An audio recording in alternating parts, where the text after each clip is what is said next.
जहां से हूं वहां की बात करूंगा, भारत का रहने वाला हूं, भारत की कहानी कहूंगा।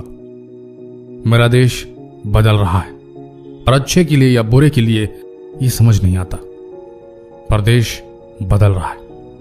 बड़ा अजीब बदलाव है ये। पॉलिटिशियंस हमें डिवाइड कर रहे हैं, बांट रहे हैं, और आतंकवाद हमें यूनाइट कर रहा है, हमें एक कर रहा है। देश में सब हड़बड़ी में है, सबको जल्दी है जाने की, लेकिन कोई सही समय पर सही जगह नहीं पहुंच रहा है। लोग अपनी बेटियों की शादी पर ज्यादा खर्च कर रहे हैं, पर बेटियों की एजुकेशन पर, उनकी शिक्षा पर नाम मात्र।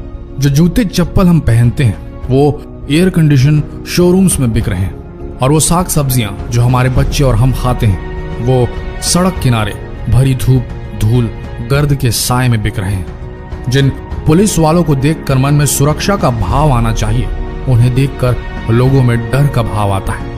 आईएएस के एग्जाम में दहेज प्रताड़ना पर 1500 शब्दों का बेहतरीन निबंध लिखने वाला ब्रिलियंट स्टूडेंट जब सेलेक्ट होके आईएएस बन जाता है तो उसके माँ बाप लड़की पक्ष से मोटे दहेज की डिमांड हक से करते हैं। भारत के युवा स्मार्टफोन के साथ स्क्रीन गार्ड खरीदना बेहद जरूरी समझते हैं, पर दुर्घटना जन्य हाईवे पर हेलमेट पहनने की चिंता उन्हें बिल्कुल नहीं होती। पर देश बदल रहा है कि नहीं? हम उस दुनिया में रह रहे हैं दोस्तों, जहां आर्टिफिशियल लेमन फ्लेवर से शादियों में वेलकम ड्रिंक बनाई जाती है, और हाथ धोने के लिए फिंगर बाउल में असली नींबू निचोड़ा जा रहा है। क्या ये बदलाव सही है? नेता मंत्रियों और कुछ पाखंडियों के चापलूसों ने जहां सड़क दूध से धोकर पवित्र करने का चलन चलाया है, क्या उन्हें कभी तरस नहीं आया कि इस देश में कितने बच्चे आज भी कुपोषण से मर रहे हैं? अगर ये सड़क को दूध से धोकर पवित्र करने वाले राजनेता इस दूध को गरीब बच्चों में बांट देते तो क्या जाता उनका? खाना पेट में जाना चाहिए, कूड़ेदानों में नहीं, नालियों में नहीं। 5 मिनट पेट्रोल खत्म होने पर धक्का लगा लें हमारी आज की जनरेशन तो बहुत हो जाएगा, लेकिन ये सोचो वो किसान कितनी मेहनत से धरती को सींच कर खाने पीने की चीजें उगाता है। आप सबकी माँ कितनी मेहनत से आपके लिए घर पे खाना बनाती है, पर बेटे बेटियों को फिर भी पिज्जा ऑर्डर करना होता है। बेटे को दोस्तों के साथ पार्टी करने का प्लान बन जाता है। तो किसान की मेहनत और माँ के प्यार से बने खाने का क्या होगा फिर? क्या लिखा होगा उस खाने की किस्मत में?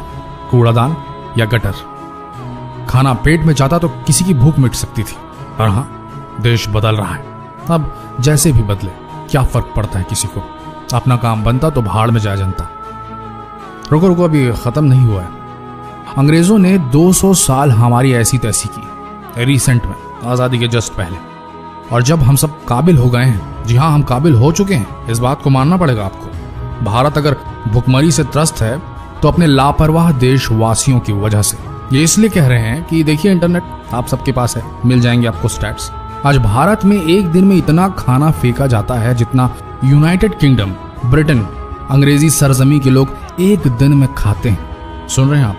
आज भारत इतना खाना फेंकता है जितना अंग्रेज खाते हैं। ये एक तरफ तो बड़े मान की बात है, लेकिन दूसरी तरफ बहुत बड़ा अपमान है अन्न का, वो भी हम भारतवासियों द्वारा। उस भारत का जहां आज भी लोग भूख से मर रहे हैं। ग्लोबल हंगर इंडेक्स में जिस देश का नाम आ रहा है, क्या देश ग्लोबल हंगर इंडेक्स में रखने के लिए आजाद किया है हमारे पूर्वजों ने?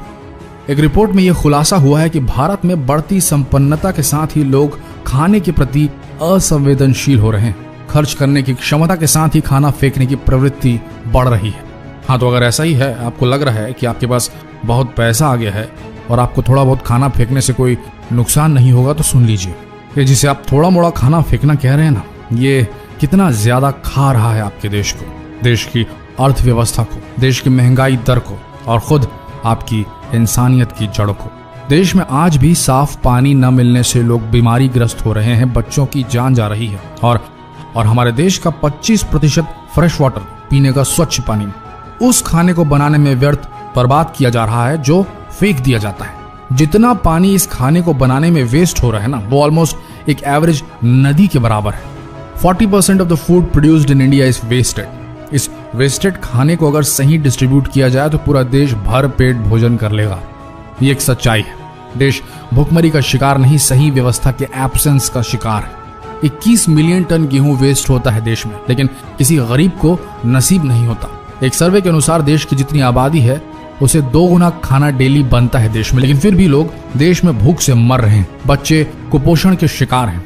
एग्रीकल्चर मिनिस्ट्री के हिसाब से 50,000 करोड़ का खाना देश में हर साल गटर में बहाया जाता है। ध्यान से सुनिए, हम उसी देश की बात कर रहे हैं जहां अन्न को भगवान माना जाता है, जहां खाने के दाने को फेंकना हराम माना जाता है। एक ऑर्गेनाइजेशन जिसका नाम भूख है, उसके सर्वे के मुताबिक 20 करोड़ भारतीय रोजाना बिना भोजन के सोते हैं। 70 लाख बच्चे कुपोषण और भुखमरी से हर साल मर जाते हैं। देश की 45% जमीन जो बंजर होने लगी है, जहां वाटर लेवल डाउन हो गया है, उसका कारण है कि उन जमीनों से जंगल काट दिए गए ताकि खेती की जा सके और लोगों का पेट भर सके। लेकिन इस भारी कीमत पर हम जो अनाज उपजाते हैं उसे खाते नहीं, फेंक देते हैं। सोचिए कितना नुकसान हो रहा है आपके खाने को वेस्ट करने की आदत से। 300 मिलियन लीटर तेल हम रोजाना जला देते हैं उस खाने को पकाने के लिए जो नालियों में बहा दिया जाता है। अगर इंसान है तो प्लीज राशन का सामान उतना ही खरीदें जितनी जरूरत हो। ऑफर्स के चक्कर में ज्यादा कभी न लें, क्योंकि वह कूड़ेदान में ही जाएगा। 20% सामान हम भारतीय जो खाने के लिए लेते हैं वह फेंक दिया जाता है। इस स्टैट को दिमाग में रखें। और इन सबसे बड़ी बात आप सभी युवाओं से, देश की यूथ से विनती है कि जब कभी बाहर आउटिंग के वक्त या घूमते फिरते कुछ खाने का मन करे तो प्लीज घर फोन लगाइए और माँ को जरूर बोलें कि आज मेरे लिए मत बनाना माँ, नहीं तो देश की मेहनत भी उस खाने के साथ नाली में बह जाएगी और आपकी माँ की ममता भी वहीं बह जाएगी। जहां से हूं वहां की बात करूंगा, भारत का रहने वाला हूं, भारत की कहानी कहूंगा। एक कहावत है मेरे देश में, जहां अन्न का अपमान होता है वहां लक्ष्मी नहीं आती। जिस घर में खाने की बेइज्जती होती है वहां बरकत नहीं होती। तो इतना ही कहेंगे, उतना ही ले थाली में कि व्यर्थ न जाए नाली में। बाकी बदलाव हो न हो, देश बदले या ना बदले, पर आप ये बदलाव अपनी अंतरात्मा, अपने जमीर के अंदर जरूर लाइए और सही लगे तो असली बदलाव का ये संदेश लोगों तक पहुंचाइए। धन्यवाद।